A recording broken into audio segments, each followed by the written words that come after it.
ربنا اصرف عنا عذاب جهنم إن عذابها كان غراما إنها ساءت مستقرا ومقاما জোরে বলুন আল্লাহু আকবার। জাহান্নামটা খুব ভয়ঙ্কর জাহান্নাম। সেই জাহান্নাম থেকে বাঁচার জন্য আমরা নামাজটাকে ছেড়ে দেব না। বান্দা যখন নামাজে দাঁড়ায় আল্লাহ বান্দার সামনে দাঁড়ান। বান্দা যখন সূরাগুলো পড়ে একটা করে আয়াত বলে আল্লাহ হামিদানি আবদি আর রহমানির রহিম আথনা আলাইহি আবদি মালিক ইয়াউমিদ্দিন মাজ্জাদানি আবদি ইয়াকা না'বুদু ওয়া ইয়াকা নাস্তাঈন হাদা বাইনা ওয়া বাইনা আবদি ইহদিনাস সিরাতাল মুস্তাকিম থেকে শুরু করে নিয়ালাদ দালিন পর্যন্ত যখন বান্দা বলে আল্লাহ বলেন বান্দারে নামাজের মধ্যে এতক্ষণ ধরে তুই যা যা চাইলি সমস্ত চাওয়াগুলোকে পাওয়া করে দিয়া তোর तमाम জিন্দেগীর সমস্ত গুনাহগুলোকে আমি আল্লাহ maaf করে দিলাম। সবাই কি নামাজ পড়তে রাজি আছেন? নামাজ 5 ওয়াক্ত পড়বেন কারা কারা একটু হাত তুলে দেখান তো দেখি। জোরে বলি ইয়া আল্লাহ, আরো জোরে ইয়া আল্লাহ। আমাদেরকে 5 ওয়াক্ত সালাত আদায় করার তৌফিক তুমি আল্লাহ দিয়ে দাও। জোরে বলি আমিন, আরো জোরে আমিন। হাত নামান। তাহলে আজকে থেকে জাহান্নাম থেকে বাঁচার জন্য 1 নাম্বার যে কাজ কি পড়বো বলেন? বউ যদি নামাজ না পড়ে কি করবেন? দেখছেন লাঠি দিয়ে কোবা হয় না কি জানি কইলো এখানে, এটা মার্ডার কেস দেখতেছি। হ্যাঁ, বউ কি মারা যাবে? বউ মারা যাবে? যে কইছে আমার মনে হয় বিয়ে করে নাই। বউ মারা এত সহজ? আপনারা বউকে ভয় পান কিনা জানেন, আমি বউকে ভয় পাই। আপনিও ভয় পান, উনিও ভয় পান। যে স্বামী স্ত্রীর মধ্যে মহব্বত আছে সে অবশ্যই একজন আরেকজনকে ভয় পায়। বউ ভয় পায়, স্বামীও ভয় পায়। আল্লাহু আকবার বলে। এটা হচ্ছে মহব্বতের ভয়। কিসের ভয় বলেন?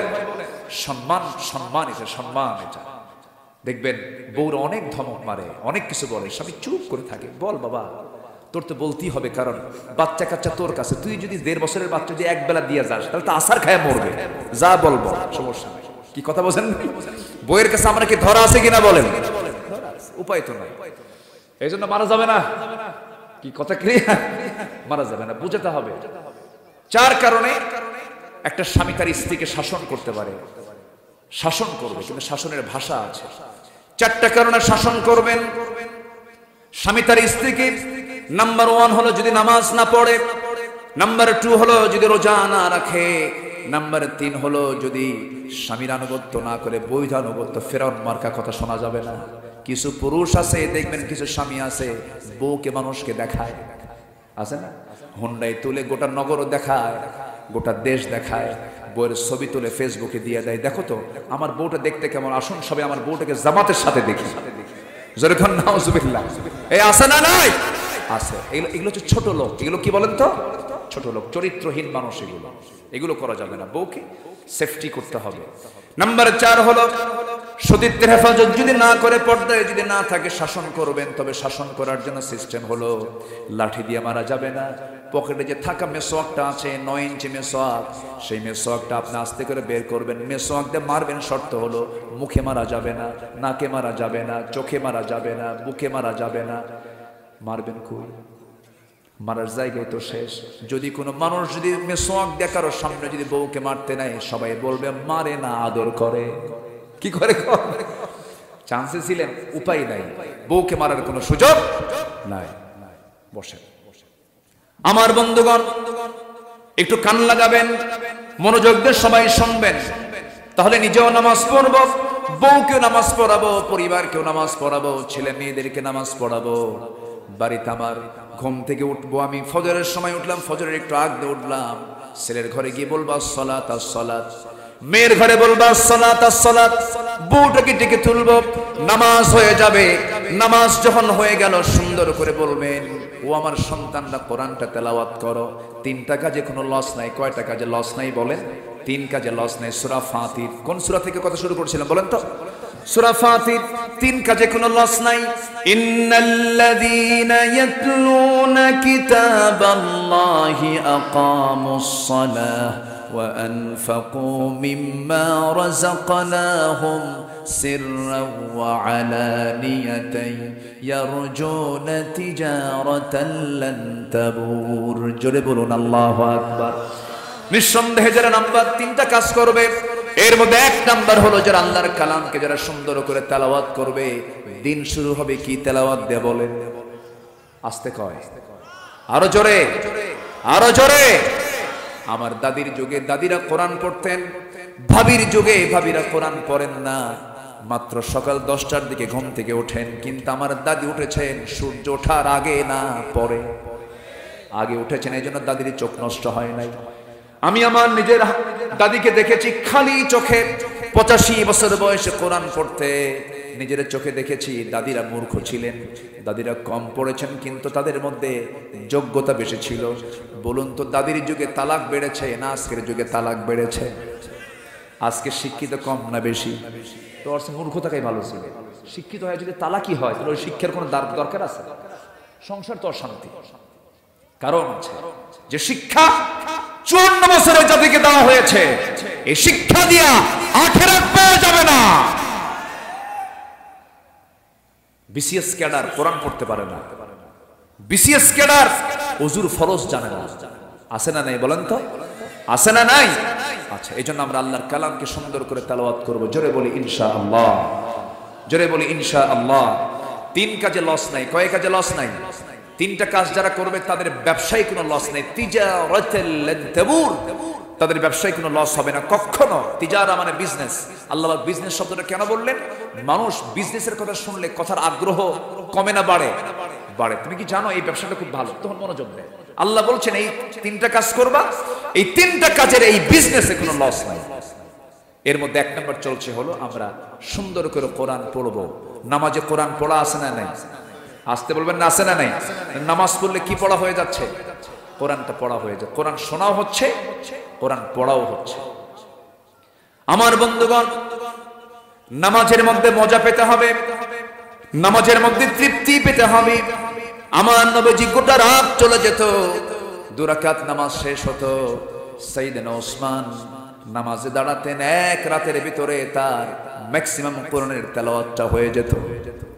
এত লম্বা লম্বা নামাজ পড়েছেন, কপালটা ফুলে যেত, হাঁটুগুলো ফুলে যেত, সেজদার মধ্যে চোখের পানি পানি পানি ফেলে ফেলে কাঁদতেন, ডুকরে ডুকরে কাঁদতেন। নাসাই শরীফের হাদিস, আমার নবী যখন কাঁদতেন, পাতিলে পানি তুলে চুলার ভিতরে আগুন ধরায় দিয়া ওই পাতিলের পানি যখন সিদ্ধ হয়ে যায়, যখন আওয়াজ হয় টকবক টকবক আওয়াজ হয়, যেমন আমার নবীজি সেজদার মধ্যে যখন সেজদায় পড়ে কাঁদতেন, টকবক করা পানির মতো আওয়াজ আমার নবীর মুখ থেকে বের হতো। আমরা কাঁদবো কার কাছে? আসতে বলবেন না, কাঁদবো কার কাছে? আমার কাঁদার ভাষা কে সবচেয়ে বেশি জানেন? দুনিয়ার কারো কাছে কাঁদবেন, সে ভাববে হয়তো আমার কাছে অভিনয় করে কান্দে, ধান্দায় কান্দে, উদ্দেশ্যে কান্দে, বউ কান্দলে স্বামী কয় তুই কিসের জন্য কান্দিস এত? আবার কেউ কারো জন্য কান্দলে বলে এটা অভিনয় করে কান্দে। কিন্তু বান্দা যখন অভিনয় করো, যখন আল্লাহর সামনে কান্দে, আল্লাহ বলেন বান্দা অভিনয় করো কান্দলি তুই আমার কাছে, আমি তোকে মাফ করে দিলাম। আমরা কাঁদবো কার কাছে? পৃথিবীর প্রথম ভাষা আমরা পৃথিবীতে এসে হেসেছি না কেঁদেছি? পৃথিবীর প্রথম ভাষা আমাদের কান্না না হাসি? কান্না। অতএব পৃথিবী কান্নার জায়গা। পৃথিবী থেকে যখন জান্নাতে চলে যাবো তখন আমাদের কিসের জায়গা? হাসার জায়গা। আমরা হাসবো জান্নাতে গিয়ে। জোরে বলি ইনশাআল্লাহ, আর জোরে বলি ইনশাআল্লাহ। আমার বন্ধুগণ, আল্লাহর কালাম তেলাওয়াত করলে উপকার কি? অসুখ হবে না সহজে। অনুনাজ্জিলু মিনাল কুরআনি মা হুয়া শিফাউন ওয়া রাহমাহ। কোরআন যখন তেলাওয়াত হয় বান্দার অসুখ দূর হয়ে যায়। আল্লাহ কোরআনটা নাজিল করেছেন রহমত করে, শেফা করে। ছোট্টবেলায় আমার আম্মা মাঝে মাঝে বলতেন, বাবা যা হুজুরের কাছে গিয়ে ফুঁটো দিয়া নিয়ে আয়, একটু শরীরটা পড়ায় নিয়ে আয়, এরকম করে বলতেন। হুজুরের কাছে যা, দম দিয়ে দিবি, ফু দিয়ে দেবে। হুজুরের কাছে গিয়ে বসতাম, মাথাটা আগায় দিয়ে বলতাম হুজুর মাথাটা ছুঁয়ে দেন, একটু আদর করে দেন, দোয়া করে দেন, ফু দিয়ে দেন। কিন্তু হুজুর এত চালাক ছিল, মনে মনে পড়তেন, কি জোরে জোরে পড়তেন না, আস্তে আস্তে পড়তেন। আম্মার কাছে এসে বলতাম, মা হুজুর কি যেন কয়ে দোয়া করলো, কিন্তু আস্তে আস্তে কয়ে কেন? মা কোনো জবাব দিলেন না, কিন্তু বড় হয়ে জবাব পেলাম এটাই, হুজুর আস্তে আস্তে বলেছেন যেটা সেটা আমিও জানতাম, সূরাতুল ফাতিহা। জোরে কোন সুবহানাল্লাহ। সূরাতুল কি ফাতিহা পরে ফু দিবেন, মরা ছাড়া সব ওষুধের মধ্যে আছে। জোরে বলে সুবহানাল্লাহ। কি ছাড়া? কি ছাড়া? মরা ছাড়া সব ওষুধের মধ্যে আছে না নাই? আছে। আমার বন্ধুগণ, সাহাবে কেরাম যখন অবসর হতেন কোরআন তেলাওয়াত করতেন। কোরআনটা পড়লে পরে শয়তান সহজে কাছে আসে না, শয়তান সহজে ওয়াসওয়াসা দিতে পারে না। এই কিতাবের সঙ্গে সম্পর্ক যার বেশি, আল্লাহর সঙ্গেও সম্পর্ক তার বেশি। জোরে বলি সুবহানাল্লাহ। এই জন্য আমরা কোরআন শুনবো, বেশি বেশি গান শুনবো। কম গান শুনবেন, কমও শোনা যাবে না, বেশিও শোনা যাবে না। আমরা গানের কাছেই যাব না। জোরে বলি ইনশাআল্লাহ। এই আশেপাশে কিছু একটা মেলা আছে, গোপীনাথ না কি জানি কয়, হ্যাঁ দেখেন হুজুর সব খবর কিন্তু রাখে। হ্যাঁ, এদিক দিয়ে চলে যায় আক্কেলপুর, খেতলাল, তারপরে বদলগাছি, নওগাঁ, বিভিন্ন দিকে এদিক দিয়ে চট করে একটা টান মেরে শর্ট রাস্তা দিয়ে চলে যায় নওগাঁ টার্ন করে। তখন শুনি যে এখানে নাকি বিশাল মেলা হয়, লাখ লাখ বুজুর্গানে দিন এ জায়গায় আসে। কথা বলছেন? আসে। তো এগুলো আমাদের বন্ধ করা উচিত। যেখানে যাত্রা আছে, যেখানে নাটক আছে, যুবকরা লাঠি নিয়ে দাঁড়ায় যাবে। আসতে কও কেন? এখন সময় এসেছে বাংলাদেশকে সংস্কার করা। তোমরা যদি গণভবনের জালিমকে যদি 45 মিনিট টাইম দিতে পারো, দুনিয়ার সামাজিক কাজ তোমাদের বন্ধ করার দায়িত্ব নিতে হবে মুসলমান। পারবা তোমরা, তোমরাই পারবা। জোরে বলি ইনশাআল্লাহ। আর জোরে বলি ইনশাআল্লাহ। যখন এই সমস্ত মাহফিল আসে, যখন কথা বলি, সবার আগে আফসোস লাগে কার একটা নাম নিলেই, সেটা হচ্ছে আল্লামা সাইদি সাহেবের নামটা মনে পড়ে। আহারে, উনি এই মাহফিলগুলোর প্রচলন শুরু করেছেন। তাফসীর মাহফিল, তাফসীরুল কোরআন মাহফিলের নামটা আগে ছিল না। আগে ছিল ইসলামী জালসা, ইসলামে সোয়াব, আজিমুসান জালসা, মহা সম্মেলন, তারপরে বহু কিছু নাম ছিল। কিন্তু এই নামটা যিনি সংস্কার করেছেন তিনি হচ্ছেন আল্লামা সাইদ রাহিমাহুল্লাহ। আগামীকাল আমার পাবনার সেই দারুল আমান ট্রাস্টের 12 বছর বন্ধ থাকা মাহফিল কালকে চালু হচ্ছে। 18 বছর বন্ধ হয়ে থাকা চট্টগ্রামের প্যারেড ময়দানের মাহফিল যেটা আল্লামা সাইদি করতেন, আগামী 27 জানুয়ারি সেখানে আমি যাচ্ছি, মাহফিল চালু হচ্ছে আলহামদুলিল্লাহ বলেন। সিলেটের এমসি কলেজ মাঠ, আলিয়া মাদ্রাসা মাঠ বন্ধ ছিল, সেই মাহফিল গত 9 জানুয়ারি শেষ করেছি। আমরা মাহফিল করেছি। বন্ধ করতে চেয়েছিল, কোরআন কেউ বন্ধ করতে পারবে না। কোরআন যচল করতে যাবে সে অচল হয়ে যাবে, এটাই ইতিহাস। এটা কি ইতিহাস? কিন্তু বড় আফসোস, তবে আফসোসটা কেটে যাবে। আমরা স্পষ্ট ভাষায় দ্ব্যর্থহীন কণ্ঠে জানিয়ে দিতে চাই, আল্লামা সাইদির জীবনকে নিয়ে যারা নাটক করেছে 13 বছর, শুধু তাই নয়, 13 আগস্ট 2023 সালে চোখের নামে রিপোর্ট হতো, অনেক কিছু হতো। এখন ডিসি অফিস থেকে, এসপি অফিস থেকে উল্টা ফোন দিয়ে বলে, হুজুর কি প্রটোকল লাগবে, কি কিছু পাঠায় দেব কি? এই পরিবেশ কেউ তৈরি করে দেয় নাই। আরো জোরে বলেন তিনি কে? আরো জোরে বলুন তিনি কে? আল্লাহ পাক। শুকরিয়া আদায় করব, আগামীর দেশ হবে বাংলাদেশ, হবে কোরআনের বাংলাদেশ। জোরে বলি ইনশাআল্লাহ। এই জন্য নিজের যোগ্যতার দরকার আছে না নাই? কি নামাজ পড়বো না বিড়ি খাবো? বিড়ি খাওয়ার লোক আমার দেশে কম না বেশি? বিড়ি খায় বেশি না নামাজ পড়ে বেশি? ভালো করে কম। এই সেলিম ভাই, কি জেলখানাও কম খায় না বেশি খায়? ওখানেও বেশি। হাই রে বিড়ি খায়, বাপরে বাপ, ইটের ভাটা ফেল, এত খাওয়া খায়। শীতের মধ্যে আরো বাড়ে এটা। প্রত্যেক বাজেটে বিড়ির দাম বাড়ালেও বিড়িখোররা কয় আরো বাড়া, প্রয়োজনে বাড়ি বেঁচে খাওয়া, এত খাওয়া খায়। আল্লাহ সকল নেশা থেকে জাতিকে হেফাজত করুন। জোরে বলি আমিন। আরো জোরে আমিন। দুপচাচিয়ার মানুষ ইসলাম প্রিয়, তার বড় প্রমাণ, আমি উঠেছি 8:30টার দিকে, তার একটু আগেই 8:30 এখানে মঞ্চে এসেছি, একদম কানায় কানায় ভরে গেছে সেই সময়। আলহামদুলিল্লাহ বলে, জোরে বলি আলহামদুলিল্লাহ। 3টা কাজ। নাম্বার 1, আমরা আল্লাহর কালামকে সুন্দর করে তেলাওয়াত করব, বুঝবো, জানবো, মানবো। জোরে বলি ইনশাআল্লাহ। নাম্বার 2, নামাজ কায়েমের সংগ্রাম যারা করবে, নামাজ কায়েমের সংগ্রাম যারা করবে, তাদের কোনো লস হবে না। নামাজ রাষ্ট্রীয় পর্যায়ে কায়েম হোক, সবাইকে চান। এই দেশ তো অনেকেই চালিয়েছে, কেউ নামাজ কায়েমের আইন তারা পাশ করেনি। কেউ করেছে, মুসলমান কিন্তু ইসলাম তারা কায়েম করেনি। সব দেখা শেষ। আগামীর দেশ আমরা দেখতে চাই কোরআনের দেশ। জোরে বলি ইনশাআল্লাহ। এই কোরআন দিয়ে রাসূল জিরোকে হিরো বানায় দিয়েছেন। জিরোকে কি বানায় দিয়েছেন? ওমর কি ছিলেন বলেন? ওমর কি হিরো ছিলেন না জিরো ছিলেন? কি হয়ে গেছেন? হিরো। আবু বকর জিরো ছিলেন, হিরো হয়ে গেছেন। তো এক একটা আবু বকর বের করেছেন কোন সমাজ থেকে? যে সমাজের মানুষগুলো নিজের মাকে বিয়ে করত, নিজের মাকে বিয়ে করত। কাবার চত্বরে, আপনি হজে গেছেন তো, কাবার চত্বরে কাবা সামনে রেখে উলঙ্গ হয়ে তওয়াফ করত। এত অজ্ঞ, এত বর্বর একটা জাতি ছিল। সেই জাতিকে আল্লাহ ওয়ালা বানালেন কিচ্ছু দিয়া নয়। কি দিয়া বলেন? কোরআন দিয়া। এক সাহাবী কান্দে আর বলে, হুজুর আমার সব গুনাহ মাফ হবে, এই গুনাহ মনে হয় মাফ হবে না। কি গুনাহ করছে বলো? হুজুর নিজের হাতে মেয়েকে খুন করেছে। তাই? কেমনে খুন করলা বলো তো? হুজুর আমার বইয়ের গর্ভে যখন সন্তান 6 মাস, বললাম বাবার বাড়ি যাও, সন্তান ছেলে হলে আনবি, মেয়ে হলে জীবন্ত পুঁতে মারবি। আমি কিচ্ছু বললাম না, পাঠায়া দিলাম। ছেলে হয়েছে না মেয়ে হয়েছে আমাকে শুধু বললো যে মৃত সন্তান হয়েছে, কিন্তু মেয়ে হয়েছে। সন্তানটাকে ধীরে ধীরে বড় করে আমার আড়াল থেকে রেখেছিল, আমার আড়ালে রেখেছিল। হঠাৎ করে আমার চোখের সামনে ধরা পড়ে গেছে, আমার মতো চেহারা। চট করে টান মেরে এসে বউয়ের সামনে হাজির করে বললাম, বলো তো এটা কার? বউ কেঁদে কেঁদে বলে, সন্তানটা আমাদের। আমি তেলে বেগুনে খেপে গেলাম, কিন্তু বুঝতে দিলাম না। সন্তানটার সঙ্গে অভিনয় করলাম, বুকের মধ্যে জড়িয়ে ধরলাম, আদর করলাম। মেয়েটা বলে, বাবা কোনোদিন বাবার ডাক শুনিনি, বাবার আদর দেখিনি, বাবা খুব খুশি হয়েছে। হুজুর আমি মেয়েটাকে খুব কাছে টেনে নিয়ে অভিনয় করে ওর হৃদয়ের মধ্যে ঢুকে গেলাম। পরের দিন সকালবেলা বললাম, চলো তোমাকে তোমার নানির বাড়ি নিয়ে যাব। এই কথা বলে রওনা করলাম।